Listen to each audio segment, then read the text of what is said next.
Praise the lord. దేవుని నామానికి మహిమ కలుగును గాక. మరి ఈరోజు చిన్న వాక్య భాగం చూసుకుందామా?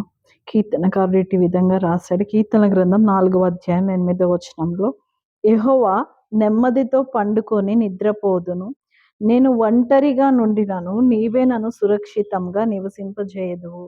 ఆమేన్. కీర్తనకారుడు అంటా ఉన్నాడు కదా, నేను నెమ్మదితో నిద్రపోదును అని.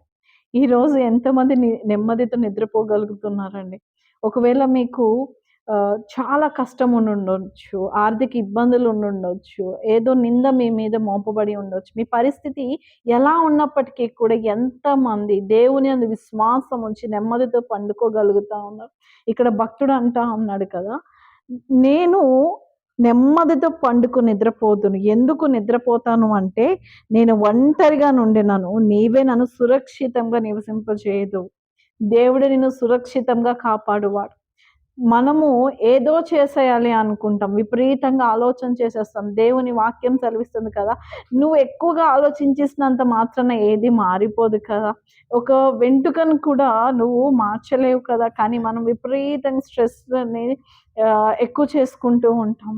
దేవుని జనాంగమా, ఈరోజు మీరు ఏ పరిస్థితిలో అయితే ఉన్నారో తెలియదు కానీ, దేవుడు మీతో ఈ మాటను సెలవిస్తా ఉన్నాడు. దేవుని యందు నమ్మకం ఉంచండి. దేవుని యందు విశ్వాసం ఉంచండి. కడుపు నిండా తినండి, కంటి నిద్రపోండి.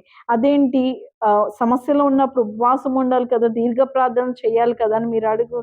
నిజమే, ఉపవాసం ఉండాలి, దీర్ఘ ప్రార్థన చేయాలి. అది ఒకలాంటి విశ్వాసము. కానీ మీరు విశ్వాసంలో ఇంకా ఎత్తుకెదగాలి అంటే, దేవుని యందు నువ్వు ఉంచిన విశ్వాసం ఎలా ఉండాలంటే, నిన్ను చూసిన ఇతరులు ఆశ్చర్యపోవాలి. అడగాలి, ఏంటి ఇంట్లో ఇన్ని సమస్యలు ఉన్నాయి కదా, మీ పరిస్థితి బాలేవు కదా, అయినా మీరు ఎలా ఇంత సంతోషంగా అసలు మీరు ఎలా తినగలుగుతున్నారు అని మీరు అడిగితే, మీరు ఇతరులు మిమ్మల్ని అడిగితే మీరు చెప్పగలిగే ఆన్సర్ ఏంటో తెలుసా? మేము దేవుని యందు నమ్మకం ఉంచి ఉన్నాం, మేము దేవుణ్ణి నమ్ముకుని ఉన్నాం, ఆయన ఖచ్చితంగా మా జీవితాల్లో కార్యాలు చేస్తాడు అని చెప్పి నువ్వు నమ్మగలగాలి. మనము బైబిల్ గ్రంథంలో చూసినట్లయితే, మరి పేతురు చూడండి ఎటువంటి పరిస్థితిలో ఉన్నాడంటే, పేతుర్ని బంధించారు.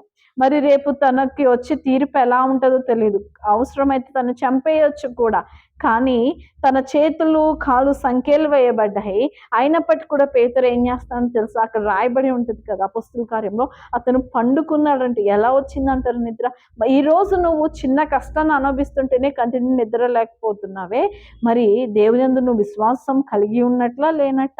ఈరోజు దేవుడు ఒకే మాట మాట్లాడు, నువ్వు దేవుని యందు విశ్వాసం కలిగి ఉన్నావు అంటే అది నువ్వు కనపరిచే విధానం ఎలా ఉండాలో తెలుసా?